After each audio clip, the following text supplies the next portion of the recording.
Thank you. And I just want to say the Correct Foundation and the Federalist Society both support economic stability and free market expansion. And we need to get our economy back going again. I was going to ask about if we had any commonality as far as economic theories, but are there any burning questions from the audience? Anybody really want to ask them? You only have 10 seconds. she's our timekeeper.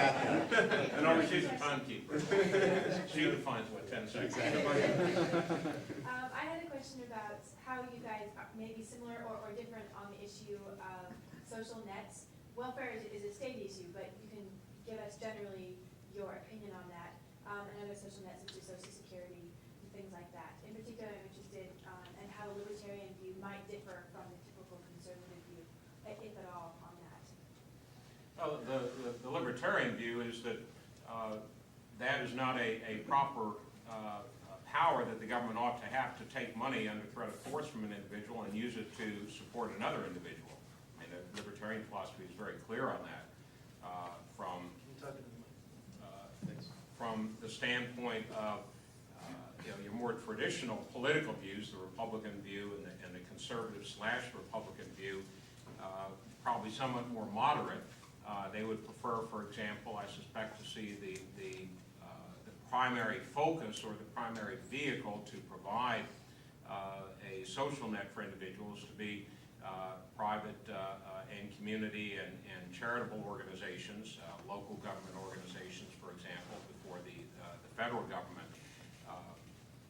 So insofar as we do have an IRS system, a lot of folks would prefer not to have the IRS system, have a fair tax, for example, or whatnot, but to use that as a mechanism to empower individuals and communities and civic institutions, civil institutions to address those, be the primary vehicle for addressing that, and use government only as a last resort, not as the primary mechanism to provide for retirement and so forth.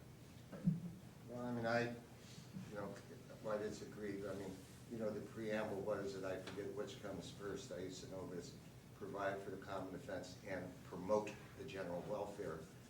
I mean, Social Security, in theory, is I put money in, which I've been putting, and then it's in there, and then I get it back if it's the so-called welfare programs, which are the safety nets, are kind of different. I think there is a governmental role in that. I mean, otherwise, I mean, I know enough about, not the Correct Foundation, I know enough about foundations and people that are on them that, in fact, it did happen at Correct Foundation, so I won't use that example. But, Please do. I won't. But I mean, hereby, tell you what, you vote to give money to my program over here, and I'll vote for your the board of directors. I mean, they're chopping up, and Mr. Correct was like a clothing manufacturer, and it was down actually about 10 blocks from where I live. So I mean, that is a basic difference between us. I think government does have a role, and I think it makes for a better deal. And again, I kind of believe the more money that the people at the bottom have, that they're going to spend that, and they're going to go and buy the stuff that the people on top will make more money on. Some people think the more money I've got, it'll fall out of my pocket and trickle down. That's kind of one of the basic differences in the parties. But I think there's clearly there's a role, and the private thing doesn't do it, and I don't know, because I've never seen it do. I mean, a lot of good charities, and they do very good stuff. But I know people that will put their name on a goddamn $100 million building, and you ask them for $200,000 to go feed some hungry kids somewhere. And one of them's a friend of mine, says, I saw, I'll get a goddamn stamp, put it on the forehead, get your name out. But they do good. They do, the names in these buildings, philanthropy, it's good. But I have a very good friend that used to be on Correct. And man, if his name wasn't on something, not much was coming up. And he admitted it, God love him.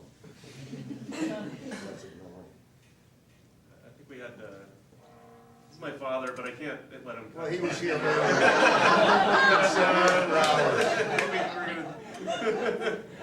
This is an open question to either Mr. Burton or the former Congressman. I was wondering, given recent events, is there any commonality between conservatives, liberals, Which recent event?